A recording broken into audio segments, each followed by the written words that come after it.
cosas. Me da mucho gusto saludar al maestro Ricardo Sevilla, colaborador de la revista Polemón, colaborador de Regeneración MX y obviamente miembro de esta familia Sin Censura. Maestro, ¿cómo te va? Muy buenos días.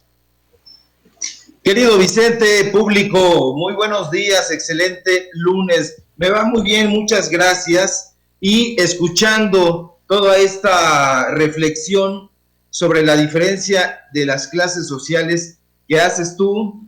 que hizo esta mañana el presidente y que ya lleva muchísimos años realizándola y que sin embargo ha causado una cierta confusión en algunos sectores, pero no es una confusión real, es una confusión impostada, porque yo titularía toda esta confusión orquestada desde medios de comunicación muy específicos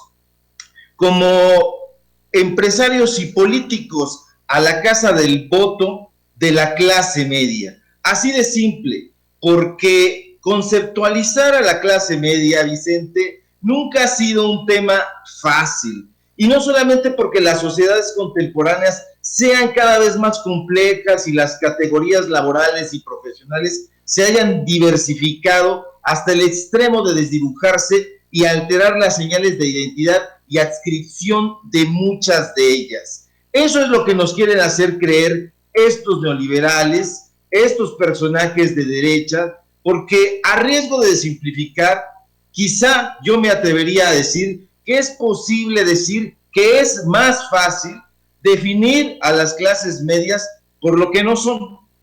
No son pobres y sus integrantes no pertenecen a las clases altas y se las han arreglado mal que bien para establecer una sana distancia del trabajo físico, directo y del manual. Son, como se ha dicho en todo este tiempo, aspiracionistas. Ahora bien, se trata de un conjunto que no obstante su marcada heterogeneidad, comparte medios de vida, niveles económicos similares o más o menos similares, de marcadas aspiraciones de ascenso social. Por otra parte, su acceso a la cultura y a la técnica también impele a desplegar actitudes críticas del orden establecido precisamente porque son alentados por campañas de publicidad pagadas por estas empresas y motivadas por estos comunicadores que no solamente pretenden desinformar, sino crear una realidad alternativa donde ellos participen luchando a su lado. Los empresarios, Vicente, público, creen que son la élite económica, pero en realidad es una aspiración mucho más que una realidad palpable, porque la mayoría de estos empresarios, que casi todos son medianos empresarios o son dueños de algunos comercios, de algunos negocios, en realidad son parte de la clase media o baja incluso. Y para pertenecer al 1% de estos hogares más ricos que tiene este país, simple y sencillamente, y hasta suena absurdo decirlo, se necesitaría tener ingresos promedios de alrededor de 872,000 pesos mensuales. Y esto ni siquiera incluye el cálculo de los hogares ultra ricos que hemos nosotros estado hablando aquí de manera insistente. Por eso, el empresario promedio en México, Vicente, público, yo creo que no está interesado en promover políticas sociales, porque lo que ellos requerirían sería que hubiera las menos posibles para continuar con esos privilegios de los que tanto se ha hablado, porque pedir políticas que se enfoquen a empoderar a la clase media en lugar de defenderlos y enfrentarlos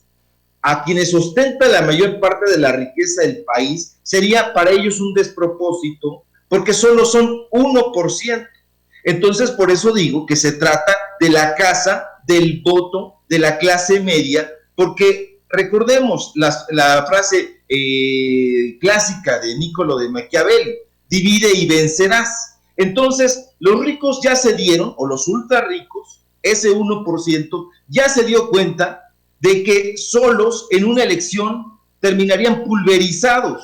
Entonces, dividir a la sociedad mexicana entre ricos y pobres, como ya lo hicieron, entre chairos y fifís, etcétera,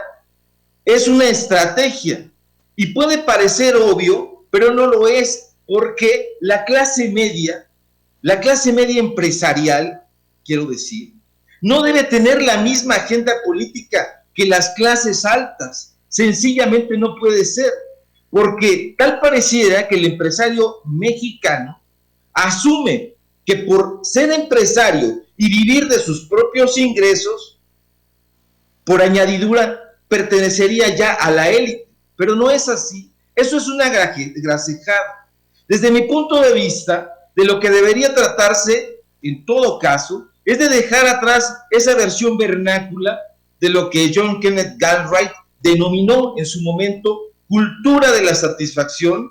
y de que seamos capaces como sociedad integral de aspirar a nuevos modos de cohesión social y nacional, que condensemos a favor de las mexicanas y de los mexicanos en su conjunto un nuevo curso de desarrollo más dinámico e incluyente. Pero desde luego esto implicaría que las clases altas renunciaran a ese ánimo de seguir monopolizando, de seguir beneficiándose de los programas financieros, de los fideicomisos, etcétera. El punto sería cambiar los términos de cómo pensamos la cuestión social contemporánea, y que asumiéramos como mexicanos lógicos, coherentes, que la conveniencia de un pacto político y social que ponga por delante el interés público y el bienestar colectivo debería ser nuestro estandarte.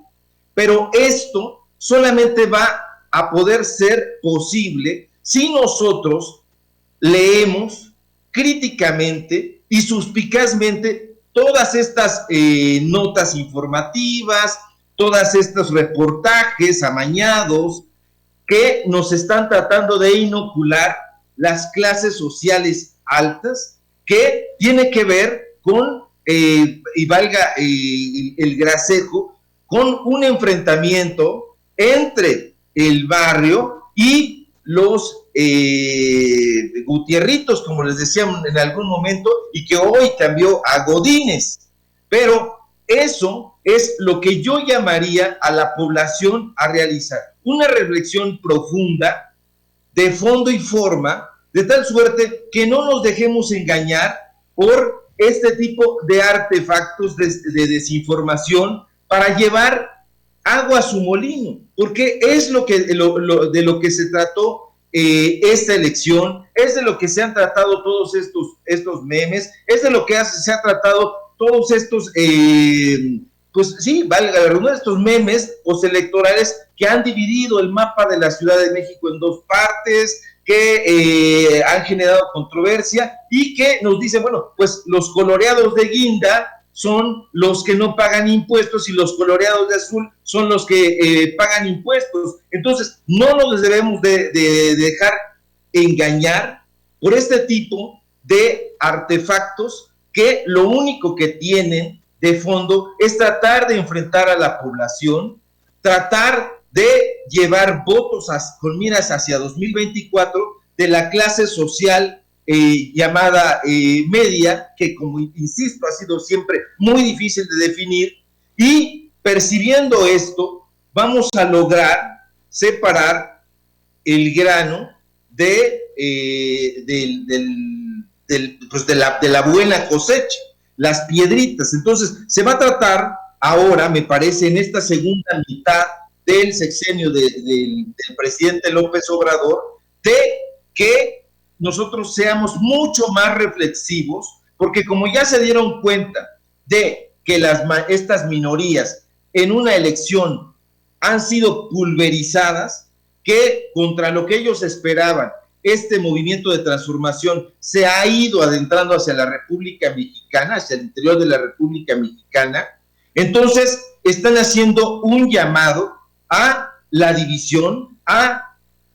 atraer a la clase media, y no es gratuito que hoy Pascal Beltrán del Río, Leo Zuckerman, Sergio Sarmiento, Raimundo Riva Palacio, y todos estos sujetos estén hablando de lo mismo en lo que ya se conoce como nado sincronizado. Entonces yo hago un llamado al público que nos ve y que nos escucha a que seamos mucho más suspicaces, mucho más reflexivos, porque si no vamos a caer en esta tontería que pretendía Leoncito Krause de inocular preguntas retóricas para que el otro responda lo que nosotros deseamos. Pero si nosotros nos ponemos en una actitud mucho más reflexiva, los vamos a mandar a volar, porque no somos títeres, porque la sociedad mexicana en su conjunto no puede ser dividida entre ricos, pobres, clase medieros, etcétera. Esto es una tontería a la que nosotros no debemos caer ni ceder por ningún motivo. Así es. Maestro Ricardo Sevilla, ya que mencionas a